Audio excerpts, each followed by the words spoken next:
Welcome to today's vlog, and I want to speak a little bit about relationships. I think it was poet John Donne who wrote many years ago the famous quote, "No man or no one is an island." In other words, as human beings, we're created for relationship. First of all, relationship with God, but also relationship with one another. That's how life works. Some of us are very good at relationships. We're extrovert. We mix in with people very well, get on with new people. Some of us, like I count myself, are more introvert and perhaps find it a little bit more difficult to get on immediately with new people, but nevertheless, we know that relationships are really important. Now, last Sunday I was preaching in our church, and the passage I was given to preach on was from St. Paul's letter to the church at Ephesus. Paul lived at Ephesus for several years. He was preaching and teaching, encouraging the new believers in Christ, nurturing them and supporting them. Now, lots of his, or quite a number of the letters of his that we find in the New Testament are written to churches to correct things that are going wrong or to address difficulties or problems. But the letter to the Ephesians is much more of a letter of encouragement. And this bit, or the passage that I was given at the beginning of Ephesians chapter 4, is about relationships, really. So he says this, I urge you, he says, to live a life worthy of the calling you have received. And I was reminded as I read that of something that was said in a service the previous Sunday where I've been listening, and it was this phrase: God's new people must live in God's new way. In other words, when we come into the family of God through our faith in Jesus, we're called to live now in God's way, not in the world's way, not in society's way, not in our own way, but in God's way. I think J.B. Phillips famously put it like this in one of his translation: "Don't let the world squeeze you into its own mould."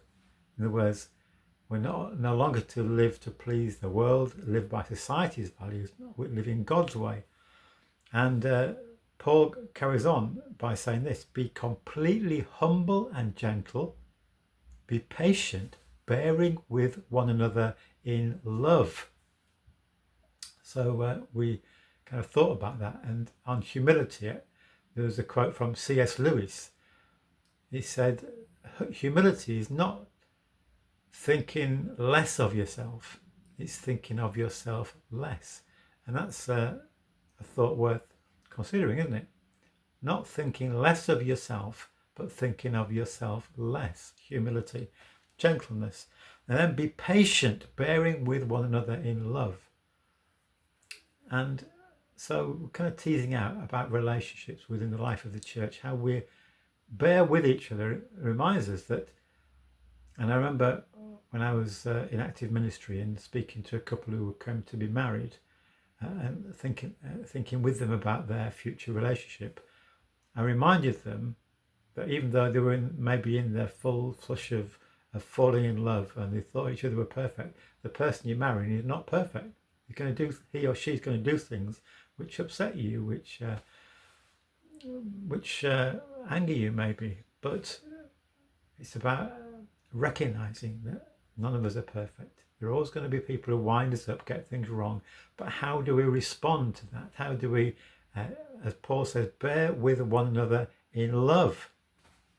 And we also looked in our home group, which we call Growth Group. We look at the passage from Sunday and tease it out a bit more, ask questions, make comments. What is God saying to us through that? And we looked in our home group at the Message version of that same passage, where it says, steadily pouring out yourselves for each other in acts of love. So how do we show practical love to one another within the church family? That's an interesting question, and perhaps a challenging question. And as we were discussing in our home group, it was said by those who've been part of the church family for longer than we have that things are really improving. More love is is more evident in the way that we care for one another, we support each other, we're for each other in times of joy and sadness. And then we moved on from thinking about the church family to thinking about our own human family. And one or two of us who are married say that sometimes we fall out with our marriage partner over things that really, in the great scheme of things, are not all that important. So I suppose that's where the rubber really hits the road, isn't it? How do we learn to show love in our own families, with our families, our husband, our wife, our brother, sister, our children, our parents, when they really wind us up and maybe even hurt us? How do we respond with love? How do we pour out ourselves in acts of love? How do we show love in a practical way? And I think that's maybe for some of us, certainly for me, the challenging thing. How do I speak to my wife always in love, instead of getting wound up sometimes? Paul goes on to say this: you were all called to travel on the same road and in the same direction, to stay together both outwardly and inwardly. That's the calling of God's people. We are called together into a family. We're all sorts of different kinds of people. Some will be naturally drawn close to, others maybe we struggle a bit more to get to know them or to find things in common.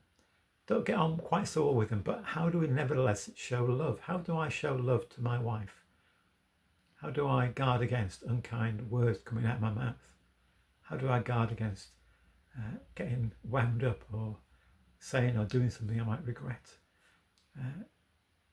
God longs to pour his love into us so that we are filled, so that whatever comes out of us, it has to be love.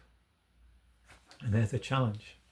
And my prayer is that I may be more filled with God's love, that his love may flow from me to my church family, to my own family, and indeed to anyone I might meet from time to time.